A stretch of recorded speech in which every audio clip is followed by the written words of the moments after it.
All right. Hello, everyone. Welcome back to the SoCal AI Talks podcast, where we dive into the future of AI and we talk to owners and entrepreneurs about their fields of expertise. Today, we have Ash Skutches, who is the owner and CEO of Leaps and Rebounds. Ash, thank you for joining us today. Welcome. Yeah, thanks for having me, guys. It's good to hear. Good to be here. Hey, so we wanted to, here's kind of how it's going to go today. We want to talk to you about your background. If you want to give us a little bit about information about Leaps and Rebounds, how you got started, just a little background on yourself there. Yeah. So I'm originally from Pennsylvania, small town Pennsylvania. I moved back home now after a long time, but I lived in California for 10 years. I was pursuing like startups, and I was in Silicon Valley, like learning from different startups and joining them and working my way up. And I was a software engineer for a while. Interesting.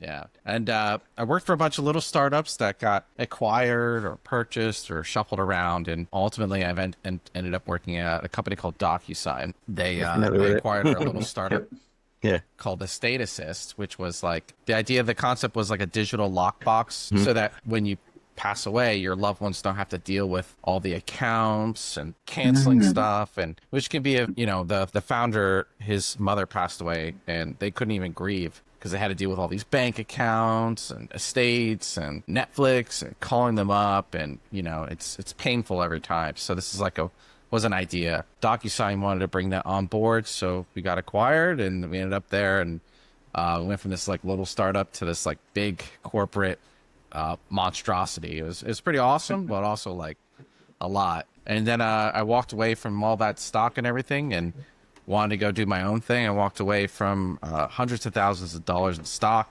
and DocuSign went public later, so it tripled. So I was already a millionaire if I would have just stayed there. Oh. But Hindsight's 2020, right? We can all say that with Bitcoin. Yeah, that's true. That's true. I'm glad though, because like I've always wanted to carve my own path.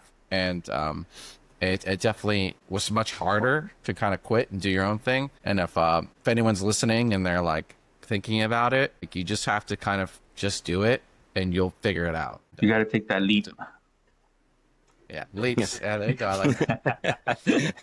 Yeah, then I just kind of like figured it out. It was not gonna lie, it was not easy. I met my now wife, and we were like barely getting by and trying all kinds of stuff, and just every failure, every experience was something to learn from, and eventually just kind of fell into success. I guess that's pretty common. Eventually you'll make it, or you'll die, whatever. Like I always told myself if I like, let's say, I'm trying to go for it and I get hit by a bus. Well, at least I was trying to go for it. You know what I'm saying? Right. So are you really a failure?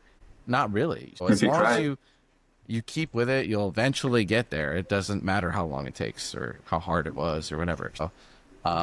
So yeah. Yeah, I agree. Like baby steps, little steps, big steps, whatever gets you there, just little at a time, you'll get there if you stay consistent. Yeah. So we weren't surprised that, your website is really nice after we saw that your experience came from a developer perspective, and we saw you were like a full stack developer. We actually have a little bit of background in that. We both worked as QA engineers, on software development teams. We know all about that. You guys. Yeah, finding your bugs. But yeah, exactly. Your website's really nice. I see it's all set up for, commerce, but it doesn't even look that way. So very sneaky, nicely put. Where do you get most of your products from? Like all these trampolines and stuff. Yeah, so just kind of being like as transparent, and that's what I want to ultimately, my goal here is to be as transparent as possible so people can learn, right? And I know a lot of people go on podcasts and they talk things up or whatever, and they kind of put this illusion out there and people digest that and then they're misled. But a lot of our products do come from China, and without doing that, you just really cannot compete. You just cannot. You will just lose, period. And I mean, we just came out with our own American model. It's the highest quality fitness trampoline on the market. And I'm very confident that I could say that. There's literally no seams. I don't think we've ever had a warranty usage, which is incredible after like a couple of years, but it's just that much more expensive, and not all consumers are willing to pay that amount. Right. And it's tremendously, it's Premium product. Yeah, exactly. Yeah. And don't get me wrong, the quality is amazing. And China has gotten really good. They've gotten really good over the years, and we work very closely with our factory. My business partner's Taiwanese, and he speaks Mandarin, and that definitely helps. For As you. far as, I hope he builds those relationships. I remember trying like drop shipping a few years back during COVID when everybody was bored.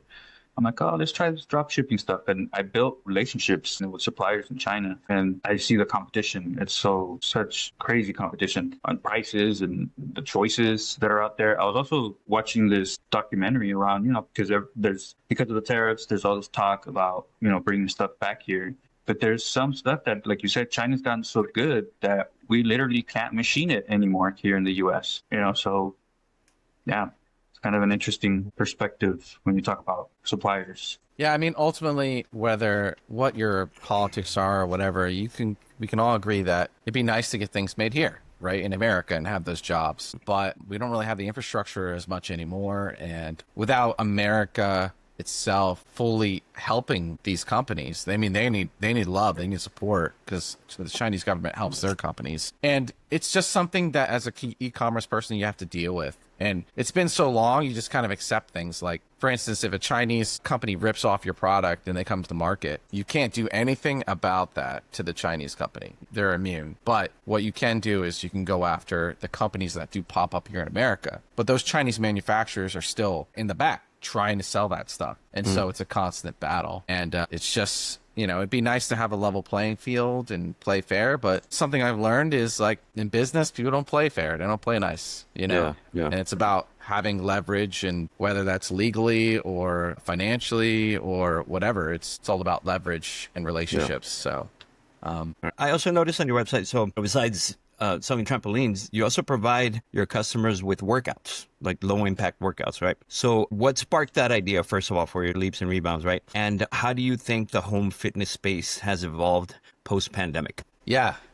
Great questions, by the way. I have a story then about that with COVID. So initially how we got started is I was doing a variety of trying different things. I was selling on Amazon. I was writing software against Amazon. So I was able to have an advantage where I was very intimately familiar with their algorithm as far as SEO, as far as uploading. And so I had my own proprietary software stack that I can upload stuff in and sync and all these kind of things with Amazon, which gave us a huge advantage, to the point where that we weren't really on the market for very long before we got sued by our competitors, because we came in kind of hot. They wanted to kind of get us out of there. It's a little scary. Yeah, it was the scariest moment of my whole life. I got sued for $200,000 Oh man, yeah. after being in business for less than 6 months. So we weren't doing that good, but yeah, and I didn't know anything about legal or anything, so it was terrifying. And that will keep me up at night. that's what it did. I did not get a lot of sleep. I did manage to get through that. But how we did start is we were selling different rings and jewelry, and I tried to get a license from Blizzard for some of their Overwatch rings. Nice. Love Overwatch. That's probably the last game I got into was Overwatch. Yeah. And I ended up at Blizzard's offices trying to sell these rings to all these executives. Here in Irvine? Down here in Irvine? Yeah. Oh, okay. Cool. Okay. Nice. Yeah, and there was like an orc statue, and I had to take a left. Yeah. Yeah. It was pretty fun. Horde. Exactly. I was Horde back in the day, so. I was. Oh man. Let's not get into that. Man. Yeah, no, don't get into it.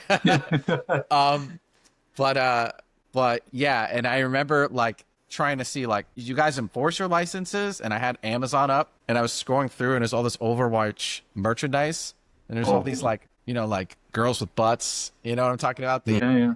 Yeah, exactly. And I had it up on the thing, and there are all these executives in a room, and I just could not enjoy that moment anymore. Yeah. And the executives glaring at everybody else like, how is this up here? And I'm like, they're selling a lot of these, right? And I'm looking around like, can you just give me a license? Like, and anyway, it was this whole thing, but I'm going through all this with my business partner, and we're like friends and stuff. And he complains, his wife, he finds this charge on his credit card for like $600 something. And he goes to his wife, he's like, what is this? And she shows him a fitness trampoline, like $600-700 for this thing. And he's kind of mad, right? Like his wife's just. That's interesting. So did you design like a new trampoline and then work with suppliers for that design? Yeah. So this is a good piece of advice: is you don't want to design too much in the beginning, because you don't want to go too many degrees from what's already working. So we found an existing product with a factory, and we kind of launched with them. But if I were to show you the original product and what it is today, completely different, way better in every way. And we iterated on that product until it was kind of ours, and we have an exclusive with our factory over that. But it took time to build that relationship and lots of feedback and figuring out what works and what doesn't. How many iterations was that, and how long was the process? We've been in business for 8 years, so the whole time, like every year. Every 6 months or every year you do a little change? Yeah, I mean, originally how we started was we would sell like one. We got our first sale, and we're like, yay! And then it was like one a week, and then it was one a day. Then it was a couple a day, and now we do thousands and thousands of orders every year, and it's kind of crazy. So this is like a video game. It's not even real, at some point. It's like, can't even believe these are all real people. But what we focused on early was the experience. And when I'm always like, my wife always wants to go to like Dorney Park and Disney World and all this kind of stuff, and it's like, man, you're standing in line the whole time. And I was like, how do people like this? And they're not going for the product, they're going for the experience. Giving you money, and they want to have an experience, and that's what they want. So if they get nothing out of it except a great experience, people are happy. So that's what we kind of focused on. That goes back to your like workouts and different things like that. We try to actually connect with our customers and give them workouts. And exercising is so difficult, it's so hard, but having that excuse to like get off a couch and like jump, and it's just a good way to get started, but then having ongoing support to keep you going, right? Like we're all busy, we all have lives, jobs, and you're sitting at the office all day, or you're tired, it's hard. So having that excuse to be something fun in the workout classes, and we've been trying to engage more. I just hired a bunch of people this year and all this kind of stuff for community building. And anyway, that's kind of like where we're going to. I'm not sure if I think I got some of those questions. I don't think I got So we talk about low impact training, right? Or exercises. I have a little bit of background in indoor rowing. So I used to coach indoor rowing. That's a low impact type of exercise as well, right? And so there's a specific demographic that is catered towards. It's usually like an older crowd. It's usually sometimes people with that are coming back from injuries and things like that. Would you say that your demographic is a specific one as well? Yeah, I mean, I think you described it kind of like on the nose there, and that's a great workout as well. You'd be surprised jumping on the trampoline like 15 minutes. You're gonna get a workout, really. Yeah, and I believe it. It's just the kind of thing that you can kind of go more hardcore or kind of go light. A lot of NASA astronauts, when they come back from space, they have atrophy because they're weak, right? Their muscles and their bones. And their bones, yes, their bones. So they'll just jump on the trampoline. And so we just did a conference in North Carolina, which was really awesome. And we sponsored the whole event. We were like, it was our first time going to an event. We're the most successful. We had the most impact. It was crazy. And it was our first one. I thought it was going to be a little vacation. Nah, they worked me. A lot of work. Yeah. 6 a.m. to like bedtime. I was just working the whole time. But I got to meet a lot of people. Ash, we'll transition a little bit. You being, having spent so much time in Silicon Valley and as a software developer, I'm sure you guys are using some sort of AI in your business. Can you tell us what you guys are using? Are you automating workflows? Do you guys use ChatGPT for your marketing? Tell us if and how you guys are using AI. Yeah, it's a great question. AI is pretty crazy. We're just getting started, and sometimes I'll be just sitting there staring off in the distance, wondering how much life is about to change, right? With AI. Right. It's like I can't even fully grasp it, and yet things have changed so quickly already. And we're just used to it. It's kind of nuts, right? Like humans are really good at adapting. And it's like Web 3.0, right? Because people are using like ChatGPT as search engines now. So my theory is it's bigger than the internet. It's bigger than almost anything we've ever done before. It's as big as electricity. As electricity, yeah. Yep. Just getting started, and the technologies only get better, and people can only adopt it. People can only think of ways of using it so fast, and it's just going to compound, and we're going to have these systems that compound on themselves that will increase these levels of complexity, right? Like an example, we're going to be engineering animals at some point. And there are things that are like just a random idea. Like you cannot do that without AI. And these systems are going to start stacking. And within 5-10 years, we're going to be in a place, let alone 20. Are you talking about engineering animals with the recent? Well, because with AI, you're able to decode the DNA and get into, the whole genetics of the DNA and stuff. Is that what you're? I'll be saying, like, as a software engineer, I'll be able to go over here, run a simulation of an animal I designed, I engineered. There'll be an We just brought back a dire wolf. Exactly. Yeah. Look, and we're barely getting started. They're going to have the mammoth soon, too, and all these kind of things. Why not have Pikachu? Pikachu will be real. 10, 15 years, one of us will have a Pikachu. I believe. Okay, you're going to go viral right up saying that. I'm just saying, we can't even. So even with my business, I do my best, but it's very, so we do have a chat AI bot in our thing. We use this company called Spiffy, which has been really cool. And we had to train that model, provide all this data for them. And then people come to the website and they chat with this AI bot, and it has, keeps getting primed with people's questions. It gets smarter, and it's 24/7. You don't have to have multiple staff. It doesn't sleep. It's just ready to go. It's also interacting with customers. So it's like a first line of contact with people, getting feedback. You learn from it. I've been on meetings with them, and I'm like, I have so many ideas. I'm like, do you guys have a dashboard of all the things that it suggests? And they're like, oh, they're looking at each other, taking notes and stuff. Like, I don't know, we'll get that to you. Yeah. You guys talk about AI a lot, I imagine. Yeah. So what we try to do is get on the phone with your business owners and see how they're using AI. And then we have an AI tool that will analyze the transcript, right? And tell us you can use AI for this, for scheduling, for automating this workflow, for your content, et cetera. So it's different for everybody. We don't have out-of-the-box solutions. I mean, most of the things that we eventually propose will be using N88, something, stuff like that. But there's a lot of AI tools out there, for lead generation. We're using Instantly AI, that kind of stuff. Apollo. Those are some of the tools, for example, that are, they're all AI driven or AI in some way or another. And that's kind of what we do. So that's awesome.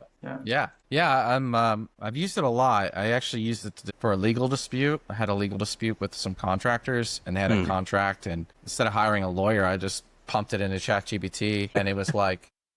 That guy I saw in the news. There was some guy in the news that he was becoming very famous for doing the same thing. He won $3,000. It wasn't a big case, but he was able to win it. Yeah.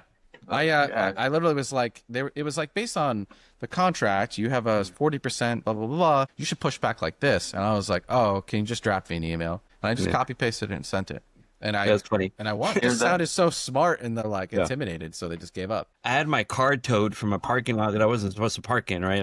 I parked it at a Carl's Jr. parking lot, and then I went to the mall. When I came back, my car was gone. And I was so mad that I got on ChatGPT and I started asking it all kinds of questions, right? And sure enough, it drafted me an email in the language of a lawyer. And I was ready to start impersonating a lawyer, but then what held me back was what held me back, I'm like, wait, what if I get in trouble for impersonating a lawyer? And so I didn't end up doing anything, but that is the thought that crosses my mind a lot, because it makes you sound so smart. I usually any of the important emails I vet through it, and it's crazy. It's just it's such a crutch now too, that so one of the things you guys asked, one of the things I was actually building, my friend is a very high level senior software engineer. He's kind of playing with AI, and I'll say this idea because it's just going to be done anyway, but I was building an e-com coach. So what I was trying to do is feed it all my data, and then also best practices, and then at any given point, what should I be doing? And it's to build it is more complex than it sounds, because you end up having to build these tools for the AI to use. Otherwise, if you give an AI too much data, it starts going crazy. It starts losing its mind, saying hallucinating, not true. Yeah, just starts hallucinating. Exactly, that's the word I was about to use. But I did put all my information, my high level data, into ChatGPT, and I asked it, and it was like, oh, based on your traffic, it's above industry standards, this and that. You should work on your conversion rate on these 3 pages, and I was turned around, opened Discord. All right, team, we're going to focus on conversion rate. But they say that, and they're like, oh, man, Ash is so smart. And it's just the AI. That's hilarious. It's crazy. Sorry. You don't have to think anymore. That was too funny. Yeah, that's the problem, man. That's the problem that I have with it. It's We get so used to it that you run every single thing through it, and then you're like, okay, where's my original thought? And not to say that I have a lot of original thoughts to begin with, but I think it's getting worse. Yeah, yeah. You lose those skills. But I mean, that happens with every technological innovation, right? We're not plowing fields, so we're not super healthy out there, like, being fit. And it's just So what are some other bottlenecks that maybe ChatGPT identified for you or that you see in your business at this time? Well, I have a bottleneck that is separate from ChatGPT, but as far as like AI, I mean, just in general, what's a bottleneck that your business has, whether ChatGPT told you about it or not? I mean, so I think I'm going to be able to move this model into an AI sort of model after we one of the things I like to do is I like to build systems because I'm a software engineer. As a software engineer, you get it to work first, and you can write tests against it to validate it. Then you start refactoring it, right? And then the tests tell you if it was. So I like to do that with my business. I like to build a system, get from one point to this, it turns on, and then be able to revisit it. How can we do this? So a lot of times what I'll do is I'll carve a piece of my business up, and then I'll hand some of it off to like Filipinos. I have a friend who lives in the Philippines, and he's got a lot of friends who want work. They work hard, man. They're beasts. Yeah. So if I can, but I have to hand off certain tasks to them, and then I have someone sort of manage that system, and you can scale doing that. And one of the And they're doing software development work for you? Because we were actually talking about, right before you hopped on the call, we have a lot of Polish people that we work with our AI agency, implementing some of these systems when they get really complex. And yeah, they're great. Like you said, they work their stuff. Yeah. I don't quite have them doing programming, but what I'll have them do is like repeatable stuff, like vetting emails, and then getting them to a certain level, and then handing it off to someone who will call someone up on the phone, and so kind of like divvying it up that way so that it can scale like fluidly. And then I call it like either diving the sub or pulling the lever. I like to pull the lever and 7x something and see what happens. And sometimes with our business, you do that, and then, it's $100,000 in sales that year or something crazy. And the competitors have a hard time keeping up because they have to hire all the staff to do that, and they can't pull that lever down as hard as you can. So, it's interesting. So, like, it's the same thing. If you could hand off a portion to an AI, it's the same thing. You just become more efficient, and your money goes way further. And, some of my competitors are really big, and we still kind of kick their ass on a lot of levels, and they're always chasing us. And, I have like a guy and a half basically doing that, and they have a whole team. So, AI is just going to make that disparaging thing even crazier. So if you're not technologically savvy, and you see that like with people working and jobs and stuff like that, people who embrace technology, embrace change are going to be okay. But people who don't, what are they going to do? I don't know. Yeah, they get left behind. Yeah. Yeah. So. Yeah, I think I'm sorry. We use AI for everything, our website, everything for email. This studio that we're in right now is AI powered. It does its, AI magic for sound and everything. Yeah, it's very easy to edit too. Yeah, this Riverside FM platform is pretty cool. So what are some milestones that you're focused on right now, or where do you see yourself in this next 6 to 12 months? Yeah, so right now I'm revisiting. So we went from like 2 guys in a garage to, like 10 to 20 people, which isn't like a big company at all, but it's a completely different game. It's grown. Yeah, and we just keep growing and scaling, and it's kind of like right now I'm raising capital so that we can have more room to scale instead of being restricted by cash flow, different things like that. But so in the process, I'm revisiting every single department and how it's being done. And so it's a perfect time to talk to you guys, like, making sure things are more efficient. Like I said, a lot of times you can get 5 times as much done with a person and a half than 2 full-time people. And my advice to all entrepreneurs is try and get the most out of every dollar. If you're going to pay for a photo shoot, send someone else there to go and film the photo shoot so that you can post that on social media while you're in there. Sneak in some other stuff.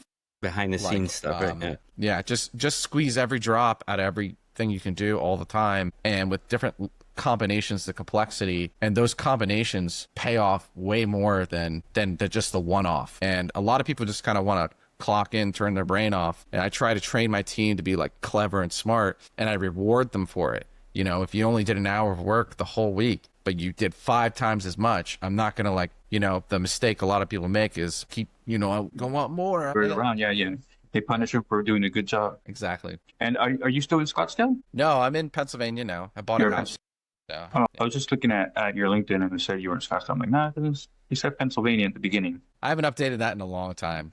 I'm never working a job again. I'm gonna be hustling until the end of my life. That promise I made to myself. That's awesome. Awesome. Well, there you go. That's a good explanation why it's not updated. What are your what social medias do you use for your business? I mean, Are you so everything Facebook? I'm kind of old when it comes to that kind of stuff.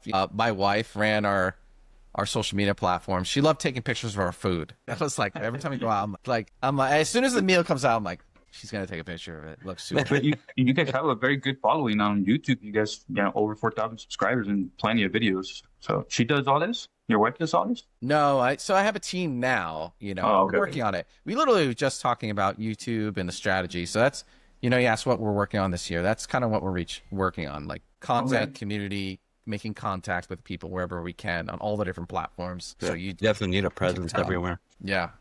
Yeah, nowadays, yep. It takes time to kind of build those up, and you can have a strategy.